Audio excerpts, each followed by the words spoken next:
Hello, my name is Robert Parisi. I'm honored to be the mayor here in West Orange and thrilled that you are joining me today for some reading time. I wish we could be together in person, but right now the safest place for all of us is to be at home with our families, and I hope that each of you are enjoying this time home with your families. I want to read a book today for you that I first discovered when I was in grammar school here in West Orange. I went to Washington School when I went to grammar school, and some of you might be students at Washington School, and if you are, you know your principal, Miss Marie DeMayo. Miss DeMayo was my second grade teacher, and I certainly have wonderful memories of Miss DeMayo and all my years at Washington School. And among those great memories are that of the librarian, Mrs. Davidson, who was the librarian at Washington School for a lot of years. She was a wonderful woman and a great librarian, and she knew what my favorite book was, and every time that I came into the library at Washington School, she knew what I was looking for, and she would take me over to the shelves where the book was located, and she would help me check out my favorite book, Mike Mulligan and His Steam Shovel. It's been a favorite of mine for a long time, and I enjoyed reading it to my own children when they were young, and now I enjoy reading it to children whenever I have the chance. So though it's an old book, I hope that you're going to enjoy hearing about Mike Mulligan and his steam shovel. Now, steam shovel isn't a very common machine. It's not used anymore. But certainly most of you, I think, would know what a backhoes or front loaders, those big yellow machines that you see on construction sites. Sometimes you even see them in your own neighborhood if maybe there's some work getting done on the street. But before those big backhoes and front end loaders, there were steam shovels, and we're going to read today about Mike Mulligan and his steam shovel.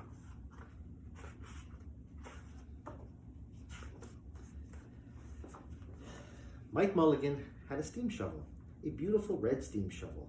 Her name was Mary Ann. Mike Mulligan was very proud of Mary Ann. He always said that she could dig as much in a day as 100 men could dig in a week, but he was never quite sure that this was true.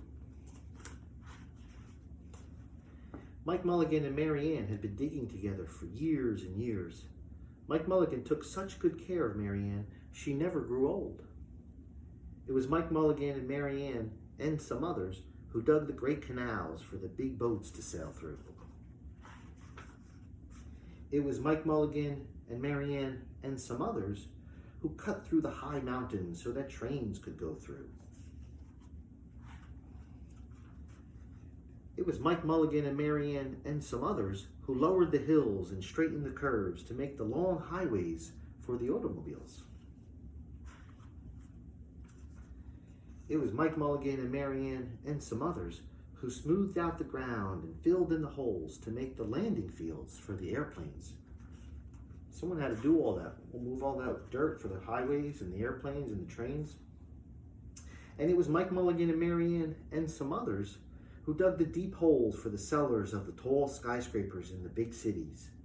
When people used to stop and watch them, Mike Mulligan and Mary Ann used to dig a little faster and a little better. The more people stopped, the faster and better they dug. Some days they would keep as many as 37 trucks busy taking away the dirt that they had dug.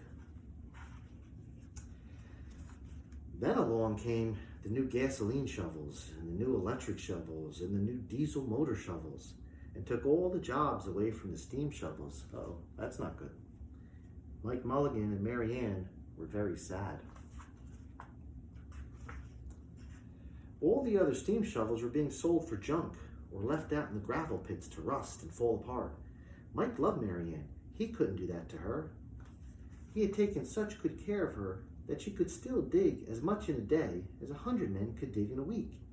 At least he thought she could, but he wasn't quite sure.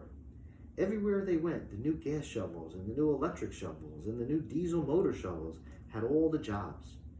No one wanted Mike Mulligan and Mary Ann anymore. Then one day, Mike read in a newspaper that the town of Popperville was going to build a new town hall. "We're going to dig the cellar of that new town hall," said Mike to Mary Ann, and off they started. They left the canals and the railroads and the highways and the airports and the big cities where no one wanted them anymore, and away they went out into the country.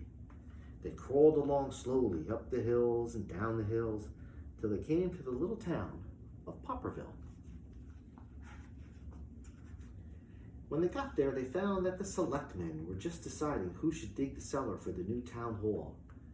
Have you ever heard the word selectmen before? Selectmen is part of the governing body, the elected officials who run the town. In West Orange, we call them councilmen or councilwomen. Some towns call them committeemen or committeewomen, even aldermen or alderwomen. In this case, they're called selectmen. Not used very often, but it's part of the governing body. So when they got there, he found that the selectmen, the governing body, was deciding who should dig the cellar for the new town hall. So Mike Mulligan spoke to Henry B. Swap, one of the selectmen. I heard, he said, that you're going to build a new town hall. Mary Ann and I will dig the cellar for you in just one day. What? Said Henry B. Swap. Dig the cellar in a day? It would take 100 men at least a week to dig the cellar for our new town hall. Sure, said Mike, but Mary Ann can dig as much in a day as 100 men can dig in a week. Though he had never been quite sure that this was true. Then he added, if we can't do it, you won't have to pay. Henry B. Swap thought that this would be an easy way to get part of the cellar dug for nothing. So he smiled in a rather mean way and gave the job of digging the cellar of the new town hall to Mike Mulligan and Mary Ann. They got the job, but they had to dig it in a day. He started in early the next morning, just as the sun was coming up. Soon a little boy came along. Do you think you will finish by sundown? He said to Mike Mulligan. Sure, said Mike, if you stay and watch us. We always work faster and better when someone is watching us. So the little boy stayed to watch. Then Mrs. McGillicuddy, Henry B. Swap, and the town constable came over to see what was happening, and they stayed to watch. Did you ever hear of a constable? A town constable? That's the constable there, if you can see. It kind of looks like a police officer. Town constable. Constable's another way of saying police officer. So in this case, the town constable is the local police officer. Mike Mulligan and Mary Ann dug a little faster and a little better. This gave the little boy a good idea. He ran off and told the postman with the morning mail, the telegraph boy on his bicycle, the milkman with his cart and horse, the doctor on his way home, and the farmer and his family coming into town for the day. And they all stopped and stayed to watch. The telegraph boy. You ever hear of a telegraph?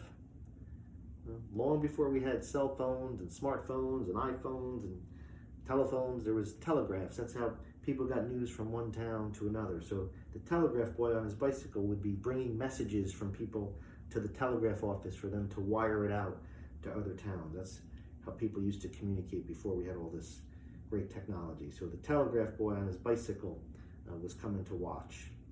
That made Mike Mulligan and Mary Ann dig a little faster and a little better.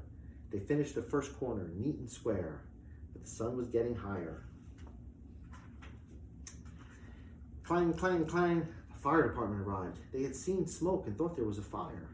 Then the little boy said, why don't you stay and watch? So the fire department of Popperville stayed to watch Mike Mulligan and Mary Ann. When they heard the fire engine, the children in the school across the street couldn't keep their eyes on their lessons. The teacher called a long recess, and the whole school came out to watch. That made Mike Mulligan and Mary Ann dig still faster and still better. They finished the second corner neat and square, but the sun was right up on top of the sky. Gotta work a little faster. Now the girl who answers the telephone called up the next towns of Bangerville and Bobberville and Kipperville and Copperville and told them what was happening in Popperville. All the people came over to see if Mike Mulligan and his steam shovel could dig the cellar in just one day. The more people came in, the faster Mike Mulligan and Mary Ann dug. But they would have to hurry. They were only halfway through and the sun was beginning to go down. They finished the third corner neat and square. Never had Mike Mulligan and Mary Ann had so many people to watch them. Never had they dug so fast and so well. And never had the sun seemed to go down so fast. Hurry, Mike Mulligan, hurry, hurry, shouted the little boy. There's not much more time. Dirt was flying everywhere, and the smoke and steam were so thick that the people could hardly see anything. But listen, bing, bang, crash, slam, louder and louder, faster and faster, making a big mess. Then suddenly, everything went quiet. Slowly the dirt settled down, the smoke and steam cleared away, and there was the cellar all finished. 4 corners neat and square, 4 walls straight down, and Mike Mulligan and Mary Ann at the bottom. And the sun was just going down behind the hill. "Hooray!" shouted the people. "Hooray for Mike Mulligan and his steam shovel. They've dug the cellar in just one day." Can you see them? They're in the bottom of the cellar. They dug the cellar, but they're in the bottom. They're stuck. That's not going to be good. Suddenly, the little boy said, "How are they going to get out?" "That's right," said Miss McGillicuddy to Henry B. Swap. "How is he going to get his steam shovel out?" Henry B. Swap didn't answer, but he smiled in a rather mean way. Then everybody said, "How are they going to get out? Hey, Mike Mulligan, how are you going to get your steam shovel out?" Mike Mulligan looked around at the 4 square corners and the 4 square walls, and he said, "We've dug so fast, and we've dug so well, that we've quite forgotten to leave a way out." Nothing like this had ever happened to Mike Mulligan and Mary Ann before, and they didn't know what to do. Nothing like this had ever happened in Popperville. Everybody started talking at once, and everybody had a different idea, and everybody thought that his idea was the best. They talked, and they talked, and they argued, and they fought, till they were worn out, and still no one knew how to get Mike Mulligan and Mary Ann out of the cellar that they had dug.